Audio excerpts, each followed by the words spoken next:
Haunted बस। ये एक ऐसी बस की कहानी है। एक परिवार में शादी का माहौल था। शादी के लिए बस को बुलाया गया था।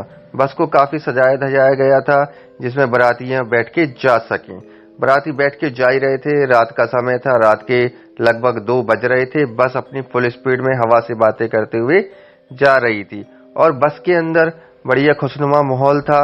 लोग गा रहे थे, बातचीत कर रहे थे और बस सुनसान सड़क पे जा रही थी। क्योंकि शादी पार्टी का माहौल था, बस ड्राइवर ने काफी पी रखी थी। उसी पी चलते में उसने बस को खाई में गिरा दिया। फिर क्या था, सबकी मौत हो गई और उसमें कोई भी नहीं बचा।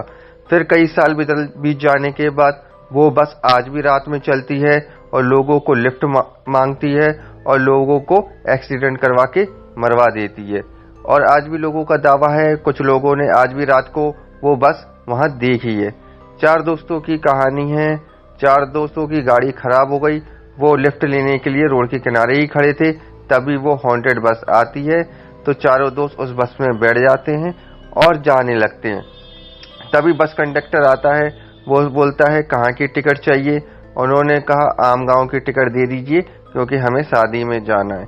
फिर वो क्या था, टिकट दे देता है और वो बैठे रहते हैं। तो उसमें से उस दोस्त ने उसकी घड़ी देखी, कंडक्टर की घड़ी बंद थी और रात के 2 बज रहे थे। फिर उसने कंडक्टर से पूछा, भाई साहब की घड़ी तो टूटी है और बंद है। तो उसने ऐसे ही टाल के चला गया और फिर वो बस बैठे रहे और बस में सवारी चढ़ती रही और चिल्लाते रहे। वो सब भूतिया लोग थे। और फिर क्या थे, कोई किसी से बोल नहीं रहा था। तो उसमें से एक लड़की ने, जो 4 दोस्त थे उसमें से 3 लोग थे और एक लड़की थी। लड़की ने कांच में देखा तो उन लोगों की शक्ल अजीब सी दिखाई दी, जली हुई सी शक्ल दिखाई दी। फिर वो समझ चुकी थी कि हम किसी गलत बस में बैठ चुके हैं। जब उसने बस से बाहर देखा तो वो सुनसान जगह चली जा रही थी। फिर उसने अपनी घड़ी में देखा, घड़ी में 1:30 बज चुके थे, मतलब आधे घंटे में बस खाई में गिरने वाली है।